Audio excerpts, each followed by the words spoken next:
Hi, my name is Anthony Lawton, and today I want to talk you through the joys of SPC, Statistical Process Control. So I've got two objectives today. One is to talk you through the benefits and how to utilise SPC, and the second is to talk you through the detail of this particular model so that you can use it yourselves.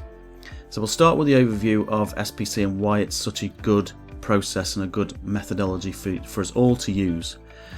And my big thing is to try and to get us to use these sorts of models that are typically used in manufacturing environments in a normal management environment. So I've chosen meetings because meetings are not seen as a process that you would typically use this for, but I wanted to use meetings as the example because it's so variable. You would naturally think, well, it can't be done. Well, it can be done. So I'm going to show you how. So there's a lot more detail in the blog, so please do read the blog, but I'll give you an overview in here. All we're actually capturing here is 3 rows of data, and then the model's doing everything else. So what we've got here is we've got Bob, Paul, Peter and Sarah that have all had a series of meetings over this month of January. So we've captured the date of these meetings, who was the chair, and then we've got average scores for the team that attended that meeting. So these are on average 80% for Bob on the 1st of January, etc. So quite easy to capture that data, not difficult at all. You'll see in the blog that we have derived and set up a scoring methodology and best practice for meetings so that people know how to score Bob and how to score Peter, etc. And that's what has resulted in these scores. So you'll see that most people would pick out the outliers in here. But what the visualization of the SPC control chart does is enables us to differentiate between what is a common or a normal variance, because every process has a variance, and what's a special variance. And the special variances are the ones that we want to really focus on and do something about and act on and find the root cause of what's going on. So you can see that it's easy for anybody to pull out those variances. What SPC enables you to do is to tell you which ones are the standout variances that you have to do some root cause analysis on and which ones you don't.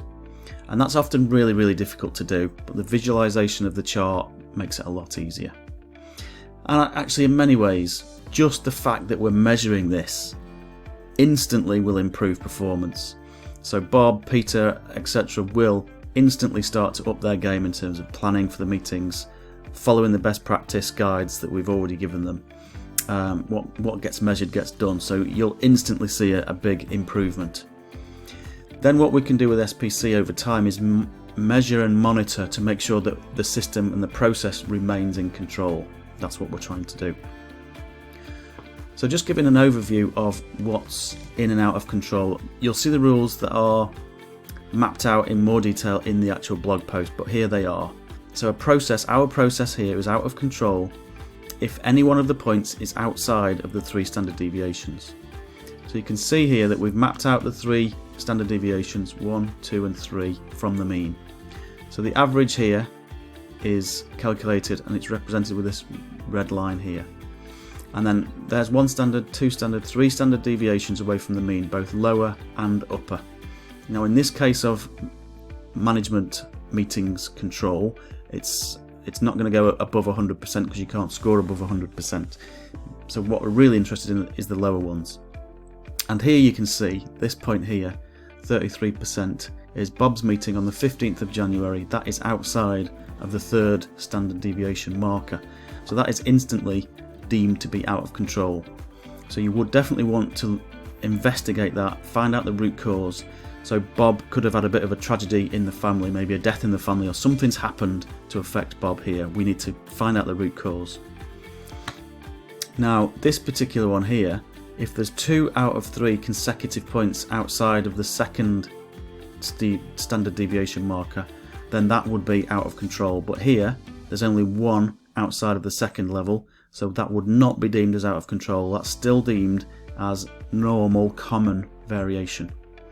Whereas over here there are 2 markers outside of the 2nd standard deviation, so we would want to interview Sarah here for these 2 meetings to find out what's going on the 7th and 9th. So it could be that Sarah was ill here. She was really below par and something was going on. So what you're doing here is it's pulling out what you need to investigate and find out the root cause of what's going on, so you can keep the overall shape of the process in control. Ideally, you want all the markers to be within one standard deviation. You want them to be all within here.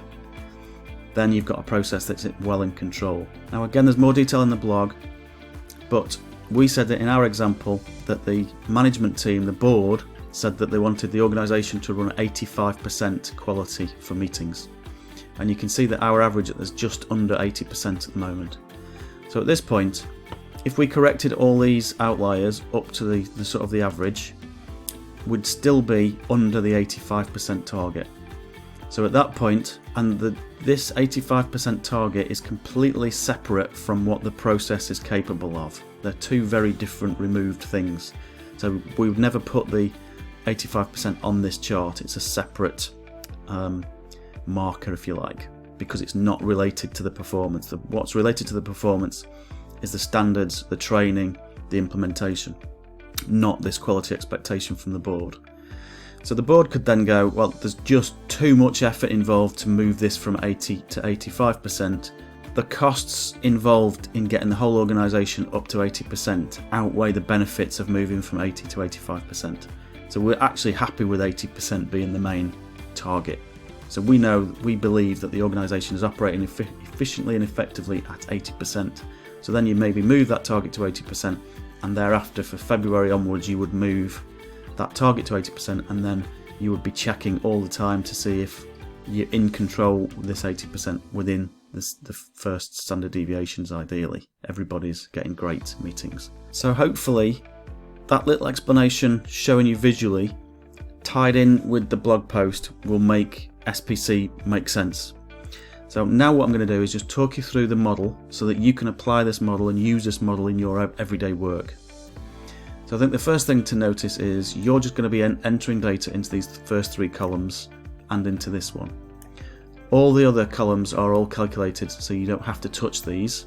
These will calculate themselves for you.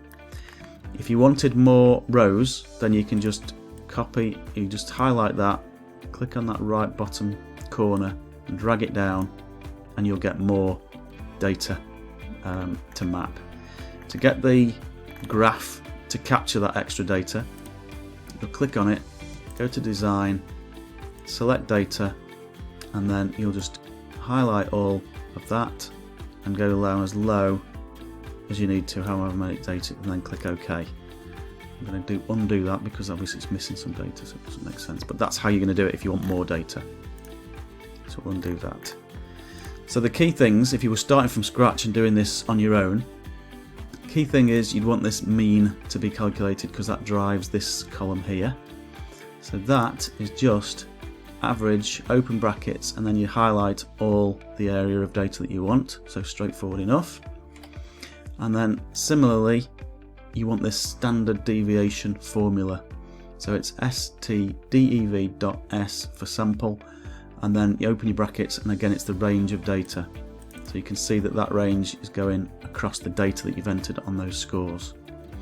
So that then, if you notice, is generating a standard deviation of 11.4. So what's happening is 11.4% from the mean is given as that roughly that 70, and again roughly that 90. So that's one standard deviation separate.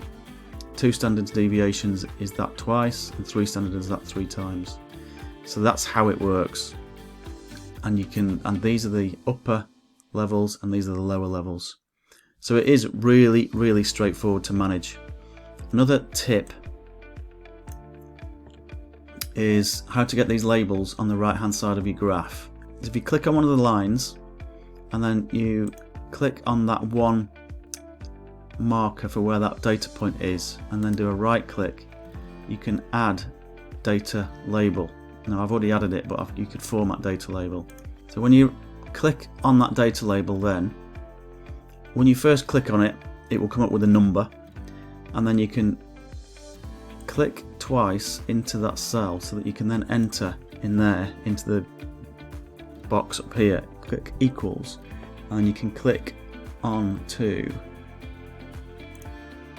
the particular label that you want it to be.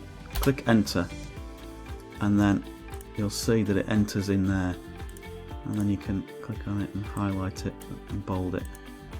So that's a nice little tip for you if you wanted to put your labels in here on the end of this line, which I think is really useful. So I'm hoping that that's enough detail and the model is simple enough for you to pick up and run with.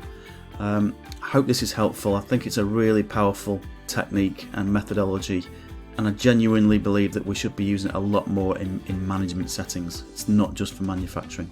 Okay, I hope you get a lot out of this, and thanks for watching.